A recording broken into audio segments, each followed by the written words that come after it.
Thank you. Mr. Tiberi, same question. Will you commit to protecting Social Security and to not privatizing its funds?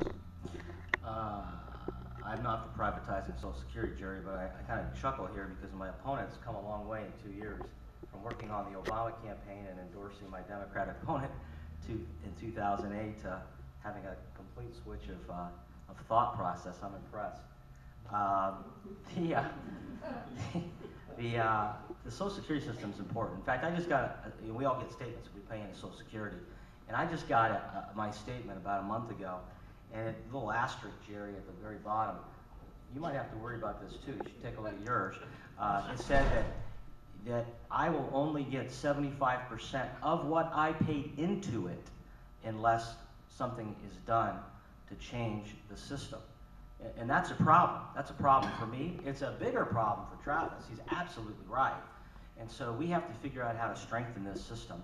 I don't believe privatizing it is the answer to doing that, but we have to have an adult discussion with everybody involved, and it's got to come sooner rather than later, because the longer we wait, the more difficult it is going to be to fix it for your kids and your grandkids and people in the audience.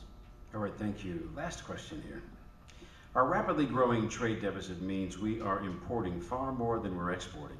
It's fine to talk about deficits and increasing exports, but it means nothing if we don't stop importing so much. Do you acknowledge the connection between our trade deficit and the outsourcing of our jobs and manufacturing? And what do you propose to do about it, Mr. Tiberi? Well, it's a huge problem.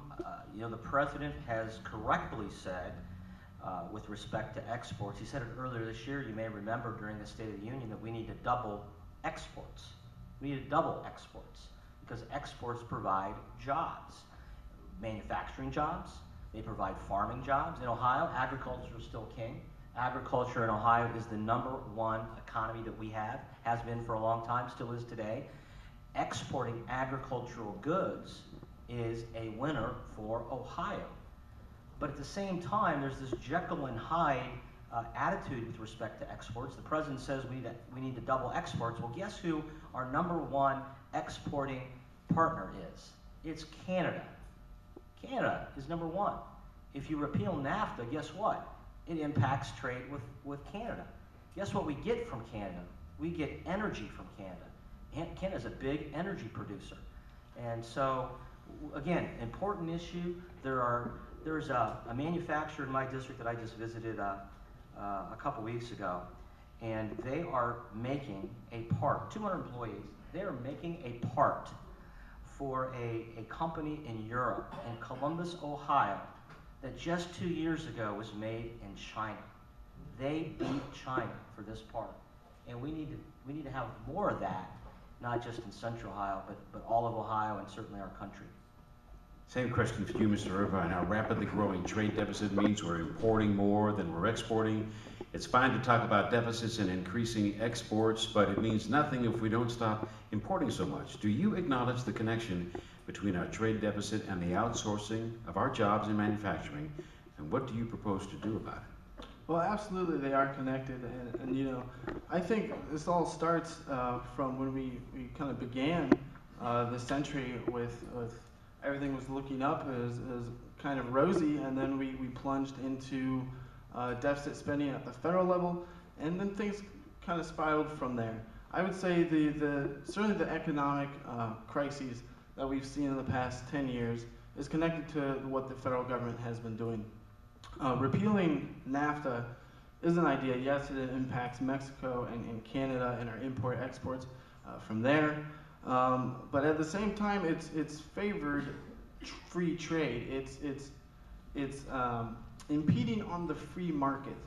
And if we really want the free market to prevail, we've got to get the federal government out of telling, okay, we're going to send more exports here and more imports there. This is a situation where the government should try to get out of trade regulation as much as possible and allow entrepreneurs, which we have plenty in this country. A lot of them are my age, and we're trying to do more. But it's very hard, and there are entrepreneurs all over the world. There's all over the world, my age, also trying to do the same thing. What we need to do is, it goes back to the jobs and the economy question earlier, is get government out of the way. Thank you. On to our closing statements. Mr. Tiberi, you first. Well, it's been an honor and privilege to represent the people of the 12th District over the last 10 years. I guess Travis and I are two of the three candidates who actually live in the district. Yes. And it's been a privilege to do that and grow up here in the Northland area and be part of this community for so long. It's a pretty diverse district, by the way. It's a district that really includes every part of Ohio, one of the most diverse districts in the state. Our challenges at the federal level are huge. They are huge. Over the last 20 months, this president and Speaker Pelosi and Harry Reid have had the largest majorities of a president of his own party since Jimmy Carter in 1977, and I was in Woodard Park Middle School down the street. Travis probably wasn't born yet. And so we need to work together. There's been a lot of exclusion, unfortunately, in the last 20 months to working together. It's been kind of my way or the highway by the Speaker of the House. And the challenges are too big, the risks are too great. We need to do it together, and if you re-elect me to Congress, I hope to go back and work for those solutions. Thank you. Mr. Irvine, your closing statement. Well, thank you all for coming and listening. I do have to bring up Mr. Tiberi correctly pointed out that I had worked for Chuck Schumer on the Hill, and I campaigned for Democrats. I'm 27 years old. Like many Americans, I never really identified myself as Democrat or Republican. I supported Mr. Tiberi on his early terms in office, but I also supported Democrats for the presidency. And then finally in 2008, something clicked with me that this whole two-party system stinks. It really stinks when you only have Republicans and Democrats blaming each other for the problems when there are several issues, especially fiscal responsibility, where neither are correct. When Republicans are coming back and saying Democrats are spending out of control, and they did the same things from 2000 to 2006, I think we have a problem. I think we have a problem that neither Republicans or Democrats choose to address. And that is why I'm asking for you to put a 27-year-old, independent-minded congressman for this district into the federal government, where I will speak up for you and speak up for the principles of this country. Thank you. Travis Irvine and Pat Tiberi, candidates for the U.S. Congressional 12th District. Thank you, gentlemen. And thank you for coming tonight. Sir? Could I ask for a round of applause for